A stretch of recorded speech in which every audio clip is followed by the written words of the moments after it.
कला में एक सावधानी की विशेष जरूरत होती है कि गायन कला में रजोगुण उत्पन्न होता है, रजोगुण की वृत्ति। और इसमें काम की बहुत वृत्तियां उदय हो सकती हैं।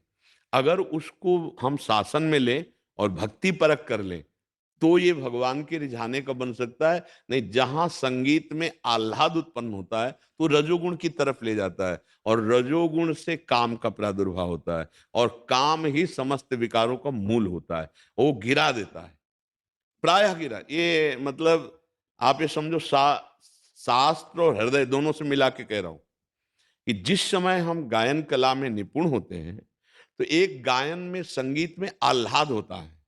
वो आह्लाद यदि प्रभु की तरफ करके गाया जाए और प्रभु से लिया तो वो भक्ति बन जाता है, और वो आह्लाद यदि इधर गिर गया तो वो काम बन जाता है। ये फिर काम की तरफ वृत्ति चली जाती है। देखो ना, गायन काम में भी तो है ना, कामवर्धक गायन भी तो है ना, कामवर्धक संगीत भी तो है ना, कामवर्धक नृत्य भी है तो है। राम चरणारविंद की प्रीतिवर्धक गायन भी है, प्रीतिवर्धक नृत्य भी है। प्रीतिवर्धक इधर हो गया और इधर हो गया कामवर्धक।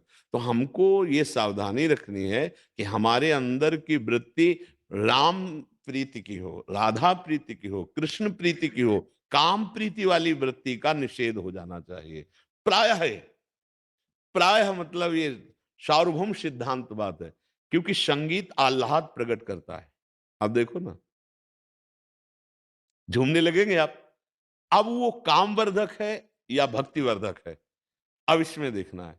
वो संगीत भक्तिवर्धक हो तो हमारे जीवन का परम लाभ हो गया, अगर कामवर्धक हो तो खतरे में पड़ गया मेरा संगीत भी और मेरा जीवन भी। वो आह्लाद को संभालना है। वो जो आह्लाद संगीत से प्रकट होता है वो आनंद समुद्र की तरफ जाना चाहिए, ना कि माया समुद्र की तरफ।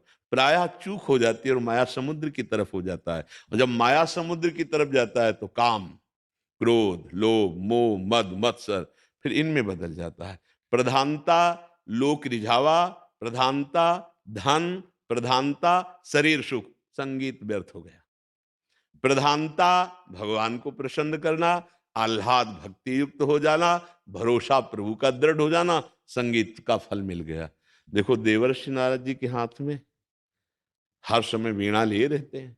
स्वयं समस्त जगत को बुद्धि प्रदान करने वाली देवी सरस्वती जी वीणा लिए रहती है।